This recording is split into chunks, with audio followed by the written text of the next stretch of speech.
Jumping back into the action now on the GSMC Chip Shot Football Podcast to talk about for all the surprises that we had in Week 8, I think this one really left me disappointed and like a little bit annoyed because of the Jets' loss to the Patriots. And I'm not a Jets fan or anything like that. I've said I'm a Steelers fan, but for the Jets to lose this game, I said it in the segment last week when we talked about the teams that if they lost this past week in Week 8, their season was over. And I mentioned the Jaguars.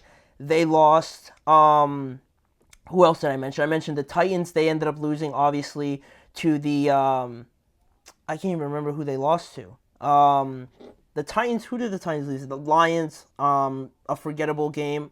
So I mentioned the Titans, the Jaguars, the Dolphins, they lost as well. Even the Saints, they got blown out by the Chargers. And the Raiders also, they lost to the Chiefs. And the Jets were also in there. And of all those teams, I said that the Jets was probably the least likely to lose and that they had no business losing this game. And for the second matchup between the Jets and the Patriots now, it was very different from obviously their first game, right? Knowing what we know now, the Jets won in their first matchup. They now have Davante Adams. Drake May's now the starting quarterback for the Patriots. And this time they played in New England. So, with all those things being different, of course, the result was different as well with the Patriots winning this time 25-22. The Jets lose their fifth game in a row.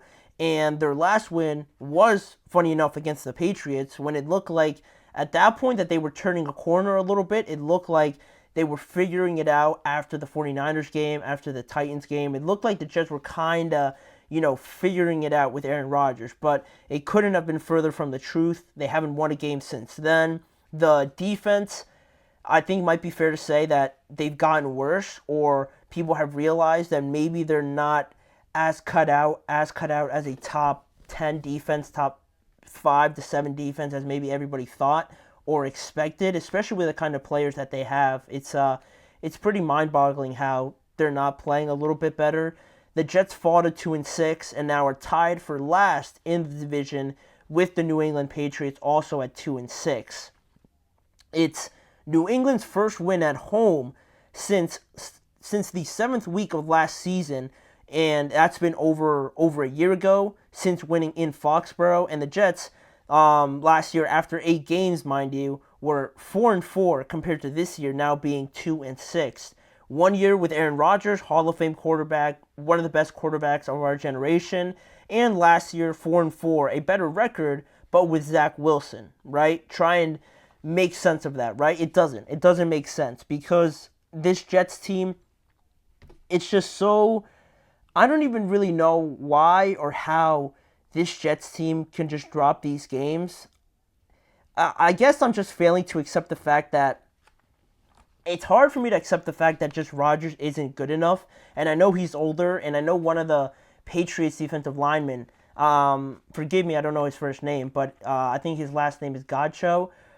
He mentioned how just Aaron Rodgers doesn't look the same. And I think that's just all evidence and just the last thing you need to hear when players... Maybe he's the only one, but I don't know that. Maybe he's just one of a few that thought Aaron Rodgers just doesn't look the same out there. He said along the lines of that he felt that he was actually able to go and catch up to Aaron Rodgers, where a few years ago that was never going to be the case. And that you could say has limited Aaron Rodgers' game, the mobility, the escaped aspect.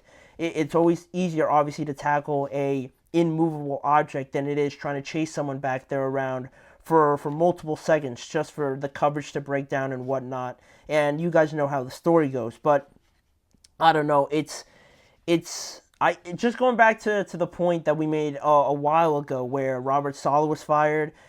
I just felt that it was too impulsive, these moves by the Jets. It was just too sudden where you fire the head coach, you take away the play calling responsibilities from Nathaniel Hackett, you trade for Davante Adams. Everything was just coming quickly, trying to piece it together. It was so sporadic, it was so sudden, so impulsive that I just felt that you can't have a steady sort of disciplined approach to these games, like a concentrated effort to go and try to win these games when you have new players coming in the coach is now gone. Some players were pretty confused with the coach leaving. Not that they don't like Jeff Ulbrich or anything like that, but it just felt unnecessary. And the whole narrative around this Jets team has been that they're going all in this year, and I don't know, the pressure might have gone to them, or they were just never really going to be that good with Aaron Rodgers, or they just never thought the rest of the supporting cast was going to be this far off. It's either one of those two. I'm just confused, honestly, of how the Jets just haven't been able to piece it together. I just go back to the fact that they fired Robert Saleh. I think at that point, it all becomes very disjointed to me when you fire the head coach and try to piece this thing together. I really didn't like that move, so I think that's really one of the main reasons why. And you look at this game, Rodgers, 233 yards, 2 touchdowns. Breece Hall, 16 carries for 80 yards. Garrett Wilson, 5 receptions, 113 yards.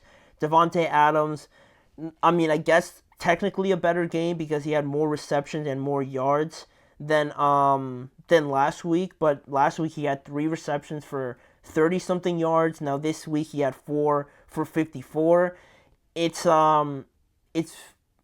odd how it's just not coming together right now. And a lot of people point to this offense just being so archaic, so just vanilla, just bland, just no motion, no deception. It's just very clear cut, very easy for opposing defenses to try and attack this offense. And, you know, I don't really dive into, you know, dissecting offenses or dissecting defenses along that sort of stuff and the motions and everything like that. But it is something that I think has followed Aaron Rodgers for a while now, that he likes this style of offense, that this is the way he likes things. And if you want to get the best out of him, you know, you usually fall in line with this offense, right? You go with what makes him more comfortable and everything like that. But that could also be something that's just not working out in this day and age, not having that motion, not having all the bells and whistles and things like that, right? It makes it a lot easier for defenses nowadays, especially when everyone's pretty much game planning for that. And when one week you don't see it, it comes to a bit of a surprise on how maybe easy it becomes, right? With everything being so clear cut and you're not really confused as to what you're seeing. So that's one thing. And, you know, in this game, looking at it and how it all kind of played out, the Patriots took the lead early in this game with a 10-play drive to go up 7-0. Then the Jets responded right after that with their own touchdown to Tyler Conklin. Then New York kind of got into a groove a little bit. They scored on their following drive as well. And after forcing New England to punt as well, they went into halftime at 13-7. Then the second half didn't really feel like anything shifted, but the Patriots forced the Jets to punt after 3 plays, and they also scored a touchdown to now take the lead after Greg Zuerlein missed the extra point in their previous touchdown. Now the Patriots lead 13-14, and after the Jets had a field goal to go back up 16-14, they missed their following field goal after that. And of course, like things go, the Patriots then make their next one, and they go up 16-17. But fortunately for the Jets, they would go on to score a touchdown and make it 22-17 with 2 minutes and 57 seconds left, which that is a lot of time. That is a lot of time for any offense, right? If you're going to try and, you know, score a touchdown to at least push it to overtime or make it close towards the end of the game, that's plenty of time. I don't know how many timeouts the Patriots had, but mind you, this is a Patriots team that, you know, Drake May was already out at this point. He wasn't coming back. They brought in Jacoby Brissett, who they benched for Drake May to come back. So he's the one leading this drive. So you're thinking, you know, the Jets defense, it hasn't looked good the last couple weeks. You got to at least give us this, right? You're thinking, you got to at least give us this drive, this sequence of plays where you just shut down this Patriots defense. We get out of here because you guys play better. You shut down any sort of comeback effort. But it didn't play like that at all, because after, you know, the Jets went up 22-17 with about 3 minutes left, you know, they would throw away the game basically by allowing a 12-play drive of 70 yards for a touchdown and basically no time left after that.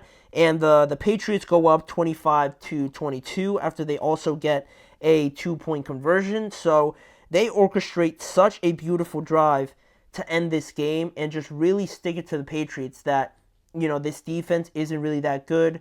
We just put together a 12-play drive with our backup quarterback, 70 yards, and scored it, and basically leaving the Jets with no time to do anything, even though they needed a field goal.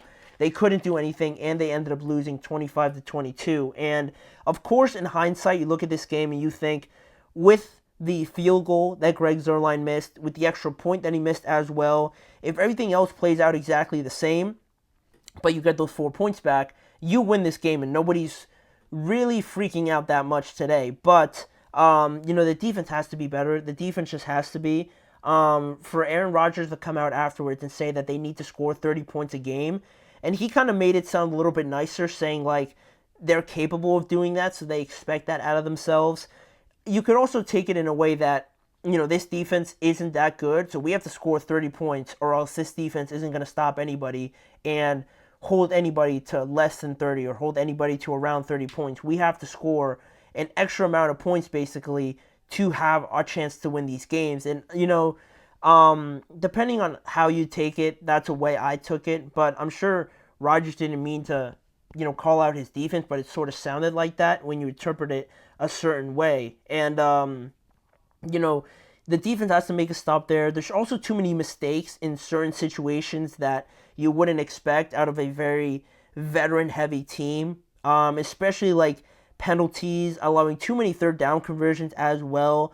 The connection with Adams just hasn't really been there also. And outside of that, every statistical category was pretty much even. And the Jets lost just the biggest moments in this game for me because,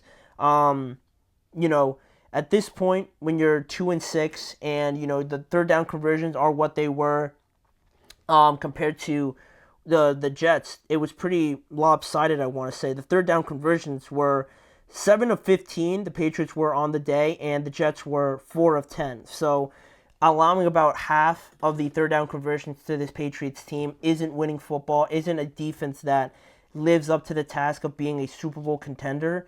And now, I'll just float this thought out there for just discussion out there, I guess I would say.